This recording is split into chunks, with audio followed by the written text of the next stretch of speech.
Uma múmia de mais de 1.000 anos foi descoberta acidentalmente em Lima por trabalhadores de uma empresa de gás. A equipe trabalhava na última segunda-feira quando viu os primeiros indícios a 50 centímetros de profundidade.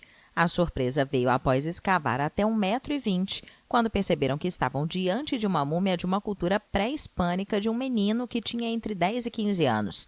Ao lado do corpo havia objetos de cerâmica como tigelas, pratos, garrafas e jarras, com formas geométricas e figuras humanas de pescadores. O arqueólogo Jesus Barramonde afirmou que o sepultamento e os objetos correspondem a um estilo que se desenvolveu entre 1000 e 1200. A tumba e os artefatos pertencem à cultura pré-inca de Chancai, que ocupou grande parte dos vales de Lima entre os séculos XI e XV. Desde 2004, quando a Cálida iniciou suas operações em Lima, a empresa registrou mais de 2.200 achados arqueológicos acidentais. Qual?